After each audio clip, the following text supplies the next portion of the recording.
Queridos amigos, bienvenidos, ¿cómo están? Bienvenidos, bienvenidas una vez más a este espacio en el cual compartimos estas lecturas, estos estudios que estamos haciendo desde hace un tiempito.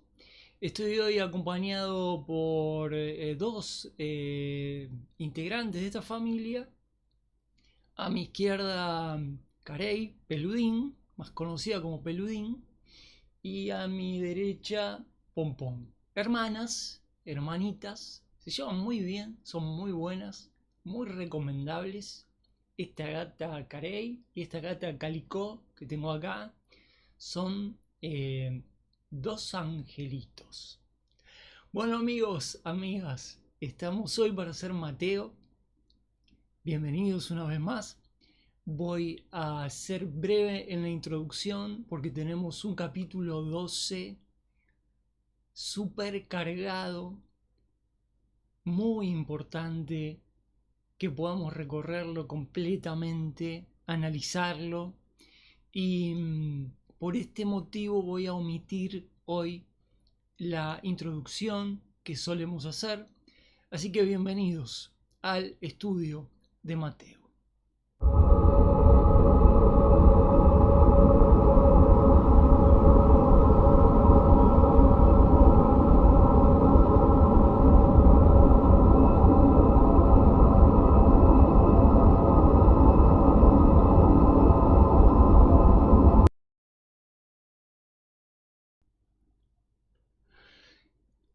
En el video anterior hablábamos de este pasaje de Mateo 11:6, en el cual Jesucristo dice a los judíos: bienaventurados, bienaventurados aquellos que en mí no hallen tropiezo, no se escandalicen por mi causa.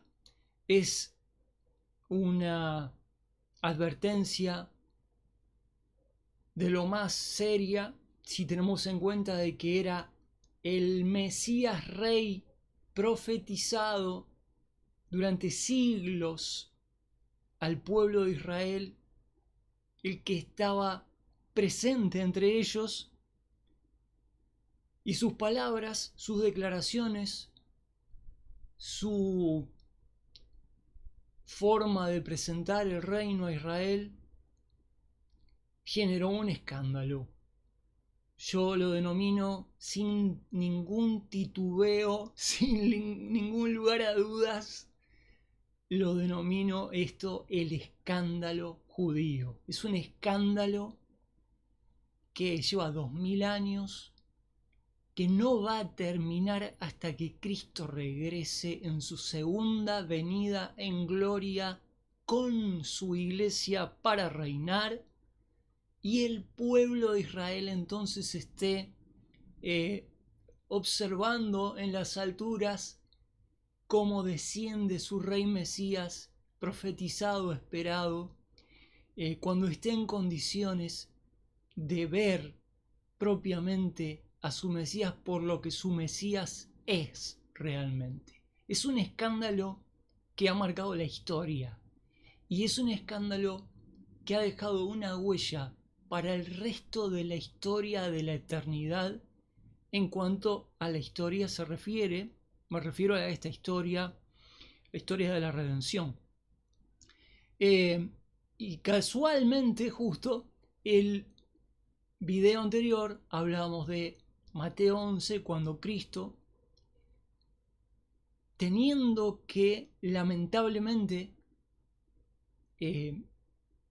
retar, contravenir, criticar a su pueblo por causa de la nula, no voy a decir baja aceptación, porque la aceptación por parte de Israel de su Mesías fue nula, a tal punto de que toda la agenda que Dios tenía preparada con Israel fue suspendida, fue introducido la institución de la iglesia, algo que no estaba revelado ni previsto en la escritura, y que fue revelado eventualmente en el Nuevo Testamento, como lo dice Pablo en Efesios 2. Pero bueno, estamos en un momento en el cual estamos en la ruptura total en el ministerio de Cristo. Mateo nos está haciendo ver en este capítulo 11 y 12 que la ruptura entre el rey Mesías de Israel y su pueblo está totalmente destruida. No tiene, la ruptura no tiene vuelta atrás, no hay forma de revertir ese rechazo que se produjo alrededor del año 30 de nuestra era.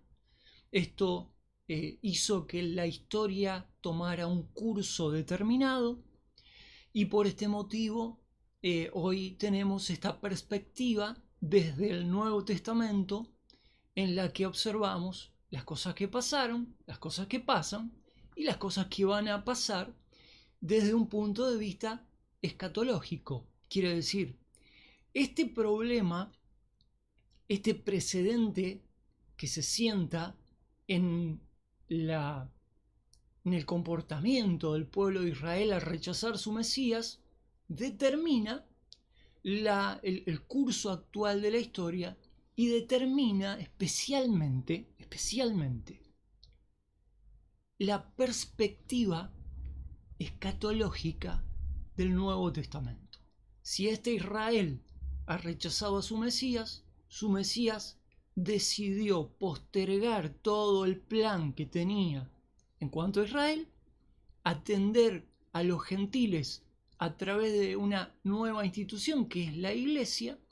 Hoy vamos a entrar en el tema de los gentiles. Mateo hoy nos va a introducir un poco más la perspectiva del Mesías en cuanto a su visión de tener que llegar a los gentiles cuando tiene un escollo en el medio, que es su propio pueblo Israel, que no solamente no quiere aceptarlo a él como Mesías. Imagínense presentarle a ese Israel una moción en términos de decirle, miren, ustedes tienen que ser bendición a los gentiles.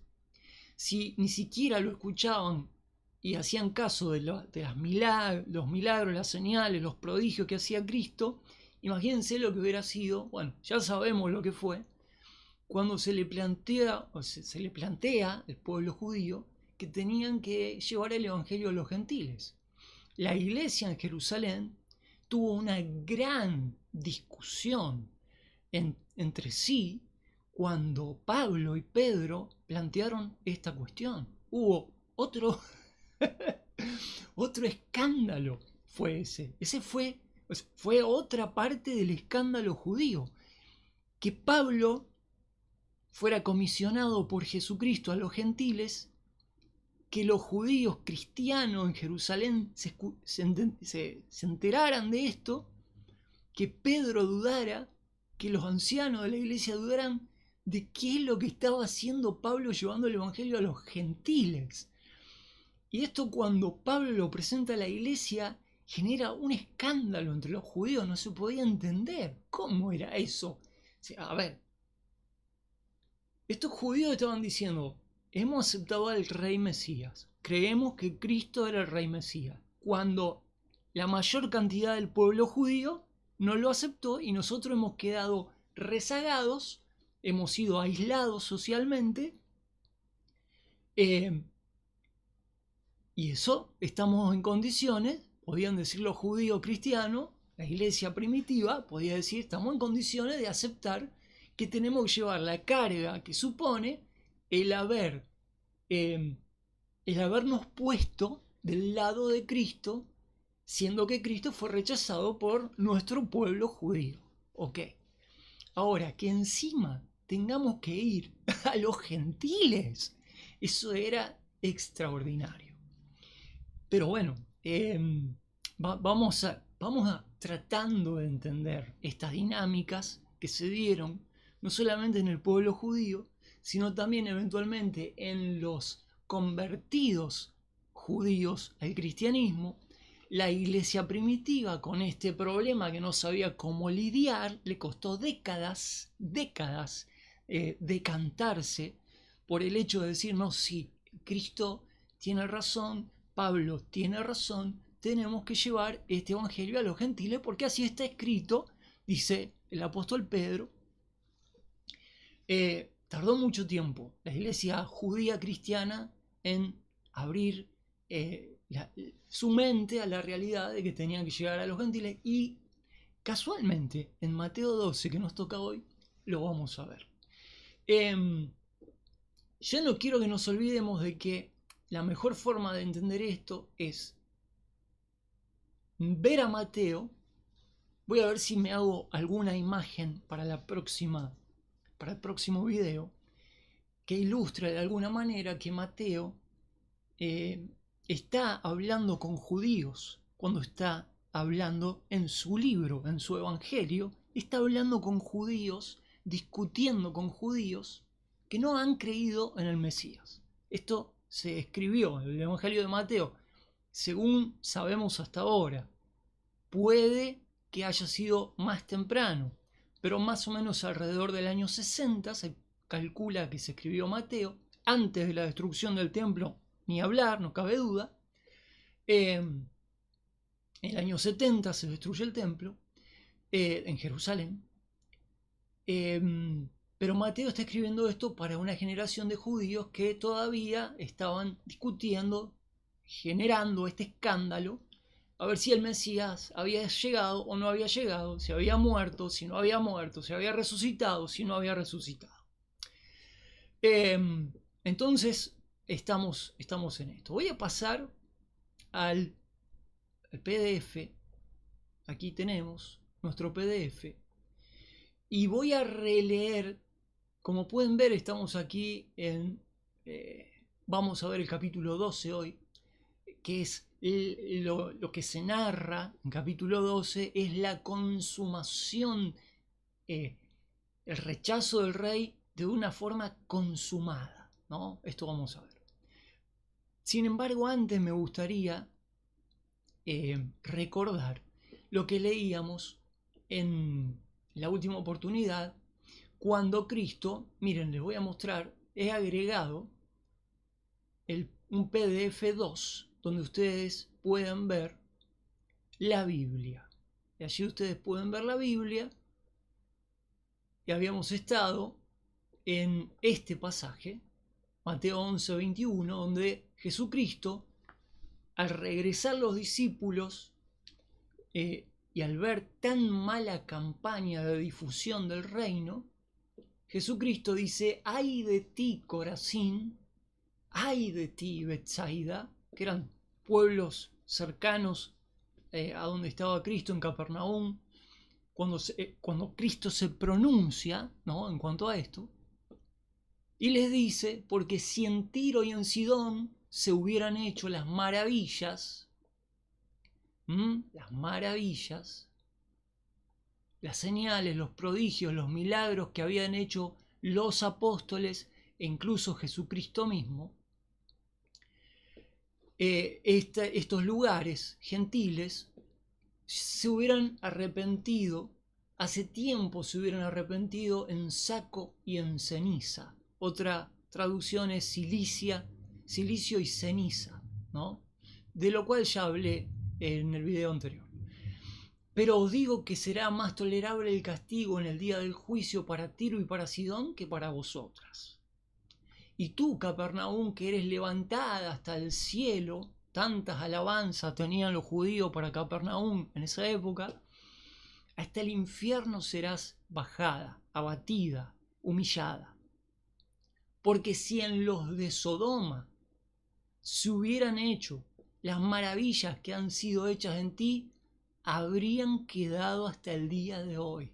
Ya habían pasado 2000 años de la desaparición de Sodoma por un fuego del cielo con azufre que había consumido varias aldeas, ¿no? Entre ellas Sodoma y Gomorra. Pero os digo, dice Jesucristo, que será más tolerable el castigo en el día del juicio para la tierra de Sodoma que para ti, le habla a Capernaum.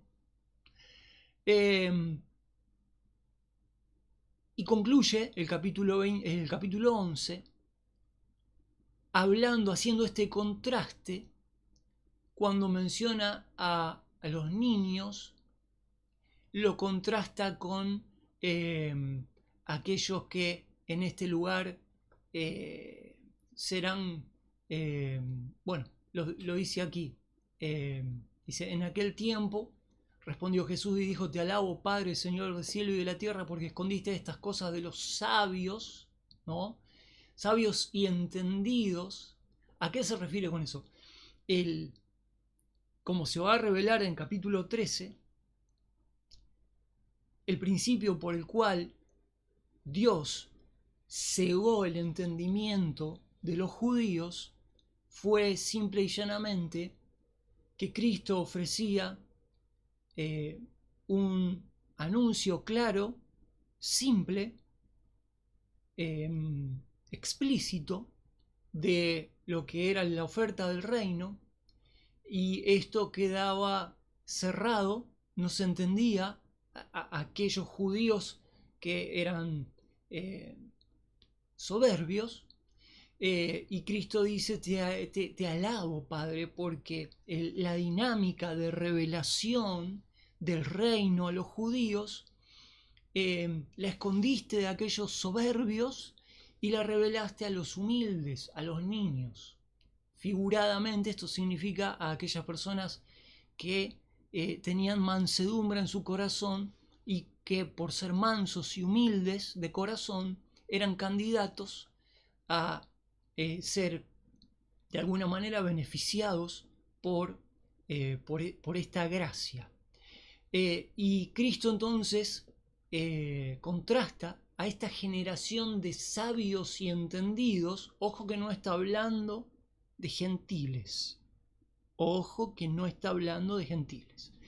Esto más que nada encuentra su mayor aplicación en los fariseos, en los escribas, que eran considerados dentro del pueblo de Israel los sabios y entendidos de la ley, ¿no? Bueno, Jesús dice, te alabo, Padre, porque escondiste el reino de estos soberbios, y él dice, llevad mi yugo sobre vosotros, dice, aprended de mí que soy manso, la palabra que contrasta con los sabios y entendidos, y humilde de corazón. Como pueden ver acá, este es un pasaje clave para los judíos que estaban escuchando su mensaje.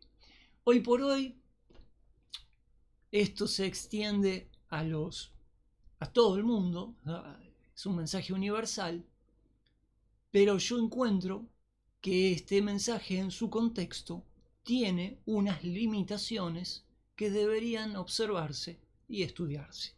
Y me voy a quedar ahí nomás, porque no voy a discutir en este momento sobre este pasaje. Yo creo que, a ver, ¿qué es lo que quiero decir claramente? No me voy a esconder, no voy a ser ambiguo en lo que trato de decir. Hay un mensaje para cada persona en su propia época.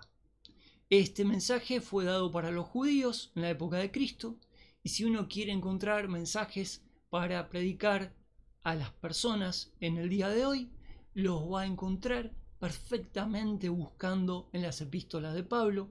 Va a encontrar mensajes más adecuados, mucho más adecuados y más profundos, más certeros, para hablarles de la necesidad del Evangelio de Cristo hoy en día, si uno quiere honrar la Escritura y no sacarla fuera de contexto. Algunos dirán, yo lo sigo usando, este es mi caballito de batalla, yo lo voy a seguir usando. Bueno, está bien. Cuando uno tiene el vicio de hacer esas cosas, también se toma el atrevimiento de hacer lo mismo con otros pasajes que ciertamente no caen tan bien como este que tenemos acá, donde Cristo dice, venid a mí todos los que estáis trabajados y cargados y os haré descansar, ¿no? Esto estaba siendo dirigido a los judíos, y como digo, hay muchas frases para hablarle a los no creyentes hoy en las epístolas de Pablo que son mucho más agudas, si se quiere. Bien, Vamos a pasar entonces al capítulo 12. Voy a pasar al capítulo 12 por aquí. Ahí tenemos. Volvemos aquí y ahí tenemos capítulo 12. Sin embargo, antes vamos a volver al libro del doctor Unger. Quiero leer esto acerca del rechazo del rey. El reino de los cielos anunciado por Juan y predicado y autenticado por el rey y sus embajadores fue rechazado moralmente, por lo cual el rey anunció el juicio. Corazín, que es Kerasé, estaba situada apenas 3 kilómetros al norte de Capernaum, lo que hoy es el Tel Hum. Capernaum hoy está excavado, se puede visitar, etc. En la zona noroeste de la ribera del mar de Galilea, y allí se hallan numerosas ruinas, entre ellas las de una sinagoga. ¿No? Está clarísimo, si leen el pasaje, Jesús predicó en esa sinagoga que hasta el día de hoy se conservan los restos. Betsaida era el barrio de los pescadores de Capernaum y su nombre significa casas, es decir, casa de la pesca. Evidentemente, este lugar, Capernaum, se extendía a ambos lados del Jordán, del río Jordán, donde éste entraba al lago. Si ustedes miran, prometo para la próxima un mapa, el río Jordán viene de los altos montes del norte de Israel, y cuando llega a la ciudad de Capernaum, riega ambas riberas de Capernaum, y está allí el lago, el mar de Galilea, también denominado el lago de Genesaret. Es el lago en el cual Jesucristo anduvo caminando por las aguas aquella noche, cuando los discípulos iban en la barca, etc. Ahí Jesucristo pasó mucho tiempo de su ministerio por esa zona.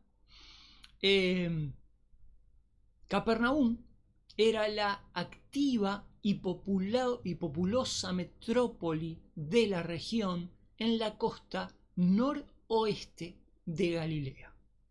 Allí, no nos olvidemos que Mateo tenía un puesto de cobrador, no solamente de impuestos, sino también de peajes. Les invito a ver el capítulo 1 de esta serie de Mateo para ver el perfil profesional de Mateo. Entonces llegamos a este párrafo en el cual leemos el nuevo mensaje del rey. Bueno, esto lo encontramos del 20 al 24, donde Jesús se pronuncia en juicio. Lo leímos recién. Esta fue una crisis en el ministerio del rey. Se volvió de la nación que no se arrepintió y que le rechazó, y ofreció descanso y servicio a miembros individuales de la nación que se mostraban arrepentidos y conscientes de su necesidad. En esto quiero hacer un breve inciso antes de pasar al capítulo 12. Hay hermanos a los cuales les cuesta muchísimo entender la transición entre el reino ofrecido a Israel y rechazado y la iglesia, porque tiene que haber algo que une en el medio, ahí tiene que haber un vínculo. Entonces, algunos, más que nada aquellos que seguían por la teología de la Reforma, piensan que es Israel el que continúa en la iglesia, cuando claramente Israel fue desechado. Esa generación fue desechada y fue postergado todo el plan que Dios tiene, como lo vamos a ver en el curso de este estudio. Todos los planes referentes a Israel quedaron suspendidos. El reino fue quitado de ellos, en un sentido, y fue dado a gente que produzca. Gente es un término con connotaciones gentiles, a gente que va a producir los frutos del reino de los cielos aquí en la tierra, en un sentido muy amplio, ¿no? Por supuesto que para detallar este reino en la actual era, tenemos todo el Nuevo Testamento para ver la iglesia, las funciones, en fin. Ahora bien, lo que vemos justo en el capítulo 11 de Mateo es que aunque la nación, y en el 12 lo vamos a ver también, aunque la nación formal e institucionalmente fue dejada de lado, no por eso Cristo se desentendió de aquellos judíos que individualmente, y estos eran la excepción a la regla, y no nos olvidemos que Pablo va a echar mucha luz sobre esto, sobre esta realidad, cuando hable en sus epístolas, diciendo que un remanente de la nación de Israel, escogido por gracia, fue aquel al cual Dios le dio oídos para que esas bendiciones pasaran de alguna manera por una transición hacia lo que es una nueva revelación y una nueva institución distinta de Israel, que es la iglesia. Ahora, acá casualmente, ¿por qué digo esto? Porque acá el doctor Unger dice: Cristo rechaza a la nación, pero ofrece a aquellos miembros individuales judíos,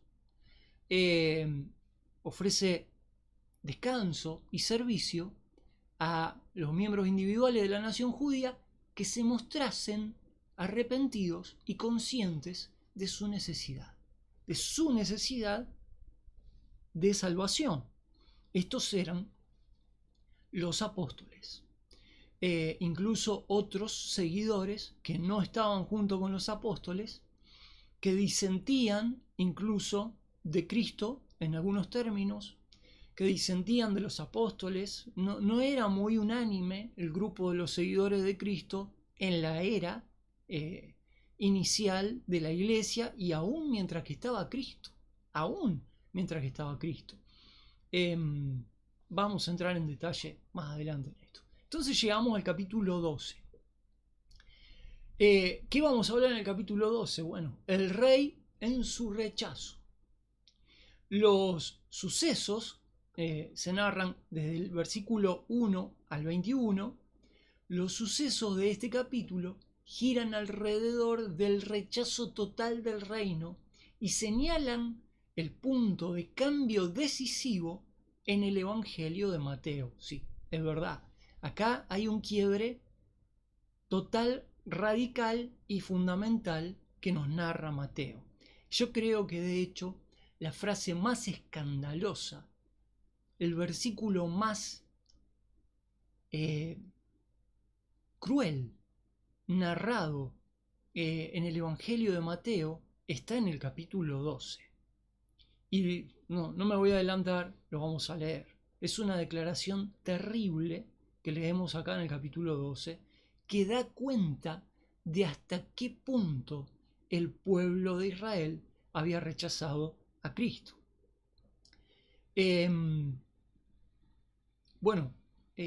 Aquí se narra, se señala un punto de cambio decisivo en el Evangelio.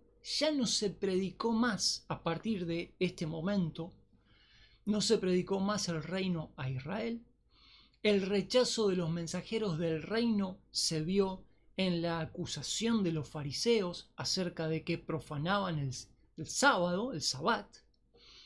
Como rey rechazado, nuestro Señor acertadamente hizo referencia a lo que hizo David en los días en los que David fue rechazado, 1 Samuel 21:6, David siendo rechazado y perseguido para ser asesinado, tuvo una actitud que fue considerada rebelde, como también Cristo y los discípulos en su día, todo un paralelo impresionante el que hace Mateo, inspirado por el Espíritu Santo. Se declaró Jesucristo Señor del día de reposo, lo cual generó mayor escándalo cuando lo dijo claramente. Nuestro Señor acertadamente hizo referencia a lo que hizo David, curó al hombre de la mano atrofiada en el día de reposo, a propósito. Con odio diabólico, los líderes planearon matarlo. Este es el versículo al cual yo me refería recién, y una cosa es decir esto y otra cosa es leerlo, lo que dice. Esto ocurriría al producirse el rechazo oficial, al manifestarse en su crucifixión y el rechazo final de Cristo resucitado. Incluso el Cristo resucitado también recibió signos de rechazo en un sentido. Vamos a ir a la Biblia. Vamos a cambiar, vamos a pasar a la Biblia. Y aquí estamos en Mateo 12. ¿De qué estamos hablando? Bueno, en aquel tiempo, para determinar este factor tiempo, es importante ponerse en contexto. ¿En qué tiempo se hace referencia a esto? Bueno, en el tiempo en el cual se hace referencia al capítulo 11. Esto sería posterior al anuncio de que el rey había llegado, había sido rechazado, Jesucristo se pronuncia en juicio. Quiere decir, ya estamos en el año de la oposición. Si uno hace un estudio cronológico de Mateo, va a encontrar que ya estamos muy avanzados en el tercer año, denominado por los estudiosos el año de la oposición, diferente al año de la popularidad de Cristo, que es el segundo año de su ministerio, de sus 3 años de ministerio. Estamos muy adelantados ya en el tercer año. Y uno diría, pero ¿cómo puede ser que estamos en el capítulo 12 de Mateo y estamos en el año, ya estamos al final del ministerio de Cristo? Es que el último tercio del Evangelio de Mateo está dedicado a cubrir los eventos de la última semana. Saquen cuenta ustedes. Yo esto lo he estudiado profundamente, he hecho conteo de versículos, he separado el libro, lo he diseccionado. Es apasionante, es apasionante. Pero un tercio, quiere decir, casi 10 capítulos. Mateo tiene 28 capítulos.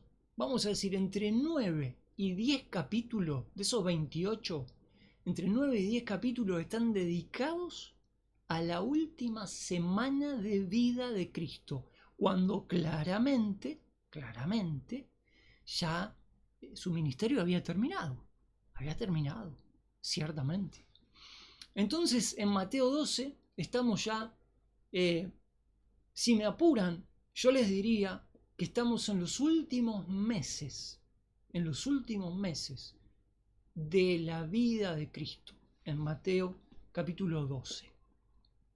En aquel tiempo iba Jesús por los sembrados en sábado, en día de reposo, y sus discípulos tuvieron hambre y comenzaron a arrancar espigas y a comer. Era algo que se acostumbraba. Y viéndolo los fariseos, fíjense cómo estaban buscando los fariseos el pelo en la leche, ¿no? Y no quiero mencionar mucho leche porque se me empiezan a despertar los gatos acá. Viéndolo los fariseos le dijeron, aquí tus discípulos hacen lo que no es lícito hacer en sábado. Están quebrantando la ley, equivale a decir, ¿no? Lo cual significaba tener problemas graves, problemas serios, que es básicamente lo que estaban buscando, ¿no? Esto es el lawfare de aquella época. Es la persecución, ¿no?, con las armas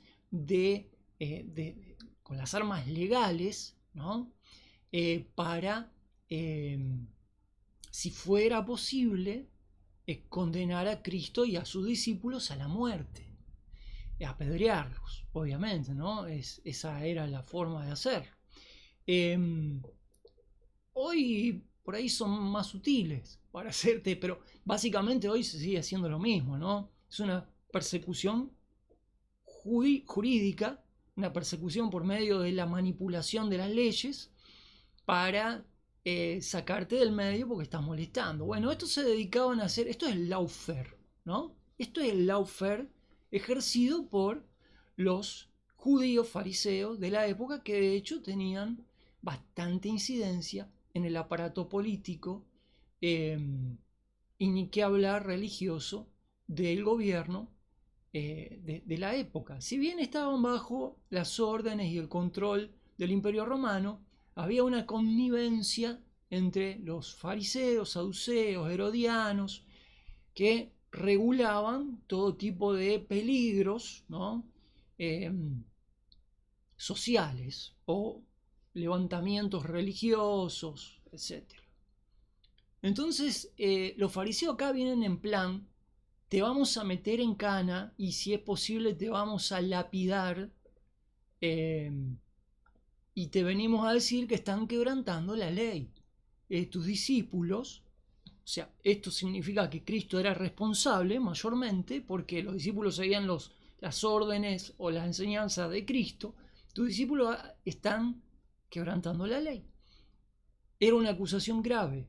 Cuidado, esto podía llevarte a un tribunal, que es lo que se está buscando. Les dijo Cristo: ¿no habéis leído qué hizo David cuando tuvieron hambre, él y los que con él estaban? La agudeza de Cristo es increíblemente profunda. Las evidencias de la divinidad de Cristo son claramente visibles por medio de sus milagros, pero también por sus discursos, porque no existe ninguna persona en la humanidad que tenga la inteligencia, la lucidez para decir las cosas que dijo Cristo en los momentos más críticos. Si hubiera sido un simple hombre, no hubiera tenido la capacidad, la templanza, las palabras, la excelencia espiritual para argumentar como argumentó, y la autoridad con la que hablaba. Son matices que se ven leyendo la Escritura. Él les dijo: ¿no habéis leído qué hizo David cuando tuvieron hambre, él y los que con él estaban? ¿Y cómo entró a la casa de Dios y comió los panes de la proposición, que no les era lícito comer ni a los que estaban con él, sino solo a los sacerdotes? Cristo lo pone en una disyuntiva porque esta era una historia que todo el mundo conocía, todos le daban la razón a David. Sin embargo, David en ese momento se encontraba en oposición a las leyes que Dios había establecido, y sin embargo Dios lo apañaba. ¿Por qué? Porque estaba todo manipulado. Estaba todo manipulado. Todo el sacerdocio, parte del sacerdocio y de la casa real de Saúl, perseguía a David para matarlo injustamente. ¿O no habéis leído, le da otro ejemplo Cristo para hacerlos pensar, ¿no? ¿No habéis leído en la ley que en el sabbat, en el sábado, en el día de reposo, los sacerdotes profanan el sábado en el templo y son sin culpa? Bueno, de esto habría que hacer una charla técnica de algunas cosas que por la intrínseca culpabilidad humana, su pecado, ni siquiera los sacerdotes estaban exentos de cometer errores aún en el servicio. pero eran exculpados, dado que Dios siempre se compadece de los suyos. Pues os digo, diciéndole Jesús estos ejemplos, os digo que uno mayor que el templo está aquí, delante de ustedes. Esta declaración es muy grave, es muy seria, y aquellos que estaban escuchándolo no es que no entendieron lo que Cristo estaba diciendo. Esto era leña para el fuego del escándalo. Cristo se estaba haciendo mayor al templo de Jerusalén, lo cual equivalía a ponerse en lugar de Dios. Mas si supierais qué significa misericordia quiero y no sacrificio, esta es una cita del Antiguo Testamento, no condenaríais a los inocentes, que en este caso podrían ser los discípulos de Cristo u otros judíos. Porque el Hijo, esto es terrible, le dice Jesús a los fariseos, porque el Hijo del Hombre es Señor aún del Sabbat. Estas dos declaraciones, que Él es mayor que el templo y que Él es Señor del día de reposo, equivalía de forma implícita a ponerse en el lugar de Dios. Y esto los fariseos lo entendieron. Él no lo dijo explícitamente, él no les dijo, póstrense y adórenme que yo soy el Mesías, pero se los está diciendo de una y de otra forma. Y partiendo de allí, vino a la sinagoga de ellos. O sea, la bronca recién había empezado. Esto pasó en las afueras de la ciudad, en los campos sembrados con trigo, y ahora llegan del campo a la ciudad, a la sinagoga donde estaban los judíos. Y he aquí, esta escena es la que continúa de la discusión que tienen en el campo.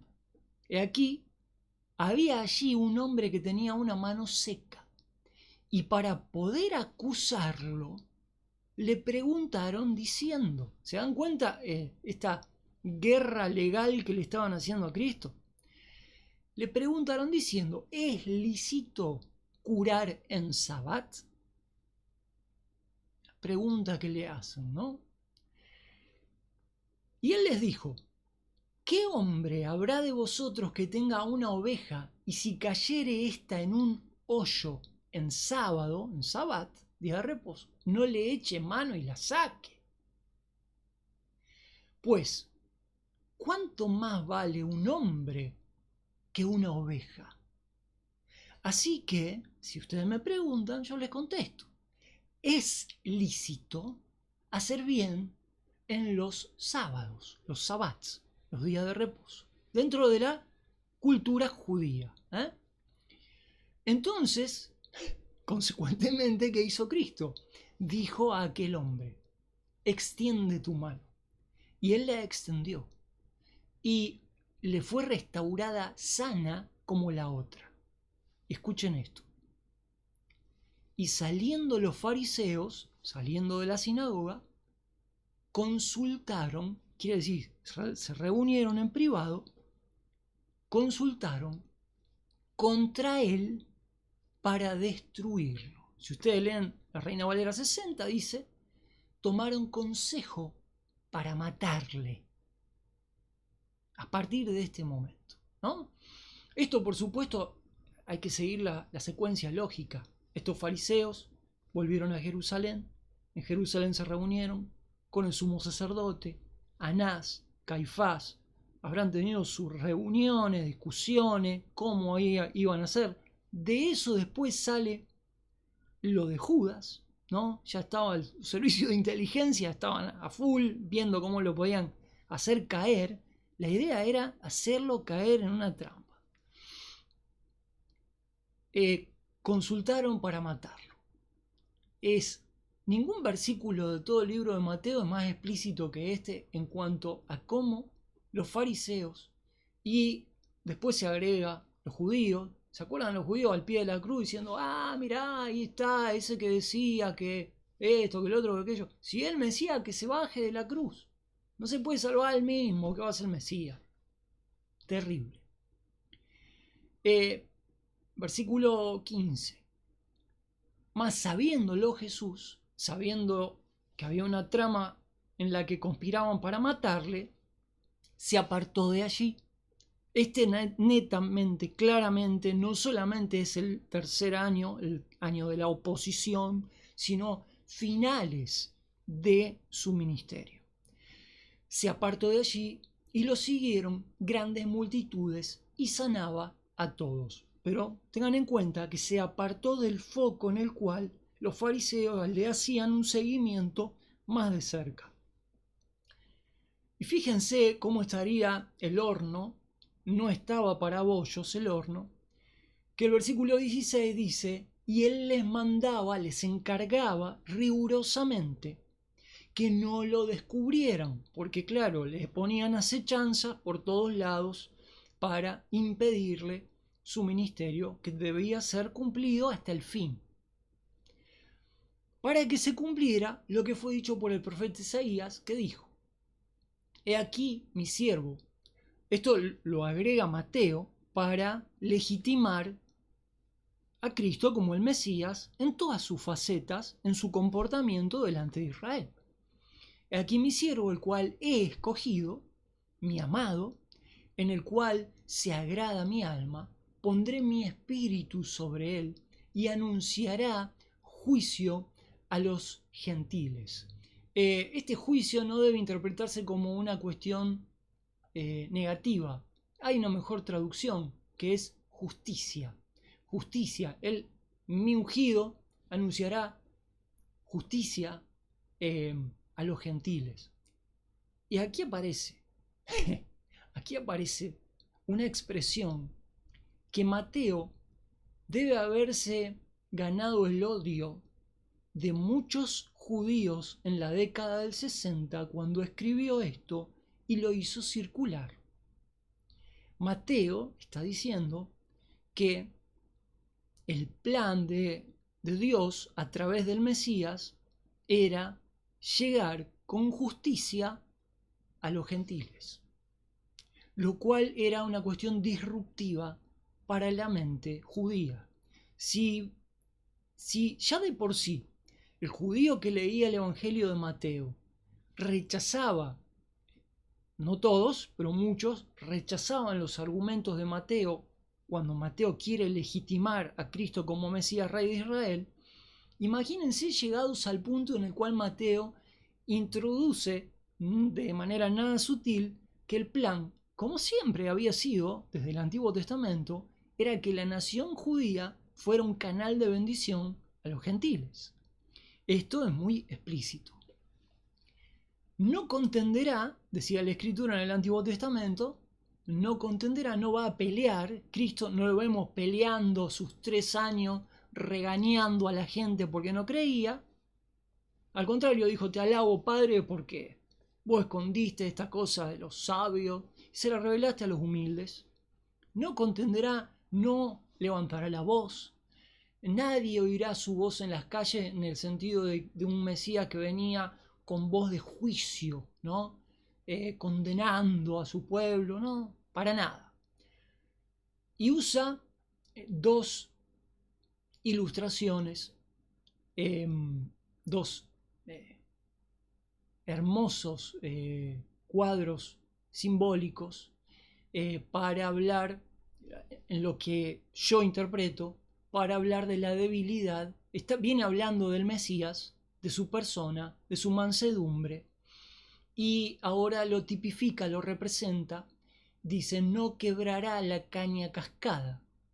La caña cascada, ¿se acuerdan que en el capítulo anterior dijimos, cuando Jesucristo hablaba de Juan el Bautista, ¿qué salisteis a ver al desierto? ¿Una caña cascada? ¿Una cosa que de débil da lástima? No, dijo Jesús, es un gran profeta. Bueno, a los ojos de Israel, muchas veces llamado los menospreciadores, Fíjense, Israel tenía una actitud de menosprecio hacia los profetas que le eran enviados, especialmente Juan el Bautista, y también en el caso del Mesías. Israel miraba con menosprecio a su Mesías rey. Lo miraba como algo débil, como una caña cascada que se va a quebrar, ¿no? Que está a punto de romperse. Pero la escritura profética decía, esa caña cascada no se va a quebrar. Aunque Israel menosprecie la vida de su Mesías, su apariencia, Isaías dice, le veremos, mas sin atractivo, de una forma despreciable, significa. Israel lo vio literalmente de una forma despreciable, pero Cristo no se iba a quebrar. Y otra ilustración, otra figura retórica que utiliza Mateo, no que se le ocurra a él, sino que viene de la Escritura, dice, ni apagará el pábilo que humea. El pábilo que humea era la mecha que se usaba en la vela. Habría que ir a una ilustración, se lo voy a dejar para el video que viene, les voy a mostrar cómo iluminaban con esas lámparas, llamadas lámparas. La lámpara consistía en una vasija, una pequeña vasija de barro, a veces, otras veces un poquito más fina, donde esa vasija tenía aceite y del aceite había una pequeña mecha, ¿no? Se le prendía entonces la mecha empapada en aceite, alumbraba. ¿Se imaginan lo, lo delicado que era eso? Ese pábilo, esa mechita, a veces era algo apenas humeante que no daba luz como una vela, como las velas que tenemos ahora son la NASA comparado con aquellos dispositivos, ¿no? Era una cuestión muy precaria, ¿no? La forma en que, bueno, pero este dispositivo, ¿no? Esta obra de ingeniería de la época por medio de la cual alumbraban, muchas veces ese pábilo era tan frágil que muchas veces no se sabía si iba a seguir alumbrando o si se iba a apagar, porque a veces estaba entre una luz tenue y un humo, ¿no? Y esta es la manera en la que Israel miraba a su Mesías, como una caña cascada, como un pábilo que humeaba, como algo totalmente débil, frágil. A los ojos de estos, como dice el profeta en el Antiguo Testamento, mirad menospreciadores, mirad y asombraos. Estamos hablando de toda la humanidad que reviste a Cristo, ¿no? En la cual se veía tan débil muchas veces. Pero esta caña cascada, que no se iba a quebrar, ni como pábilo que humea se iba a apagar, hasta que sacara el juicio a victoria. Esta expresión es muy similar a la que hemos visto aquí, donde dice juicio. Es una expresión de sacar la justicia a la luz, de consumar las cosas con justicia. Por supuesto, su vida se apagó, su voluntad se quebró, pero fue en el momento en el cual debía ocurrir, que era en la cruz, como estaba profetizado. Y en su nombre esperarán, otra vez la expresión de Mateo, los gentiles. Otra vez se repite, los gentiles. Mateo está apuntando a que su ministerio entre los judíos se ha terminado y está apuntando ahora en una fase hacia el próximo paso en los planes de Dios, que es llegar a los gentiles, lo cual iba a pasar después del día de Pentecostés. Cuando llega el Espíritu Santo, la iglesia se convierte en un organismo funcional. ¿Cómo vamos de tiempo? 55 minutos, amigos. Yo seguiría hasta Mateo 28, se los aseguro. Pero basta, dejemos ahí. Vamos a continuar desde el versículo 12, miren, todo lo que nos falta del capítulo, no. Olvídate. ¿Vieron la película Olvídate? Bueno, lo dejamos acá, amigos. Bueno, Peludín, ¿qué has aprendido del Señor Jesucristo en el día de hoy? Contame. ¿Cómo se comportaron los judíos? No te vas a comportar mal, vos también. Bueno, después charlamos. ¿Sí? Cualquier duda teológica, Pompón, ausente total. Amigos queridos, vamos a seguir la próxima. Nos toca escatología. Vamos a tomar un video más para hacer el resto de Mateo 12. Y les animo a que lo sigan si quieren entender Mateo de una forma más cabal, más completa, más profunda, más interesante. Vamos a llegar pronto al capítulo 13, que es la gran bisagra del libro de Mateo. Aquí estamos llegando a una culminación y de Mateo 13 en adelante va a ser otra cosa. Espero que esto les sirva humilde y sinceramente y nos estamos viendo. Les mando un abrazo.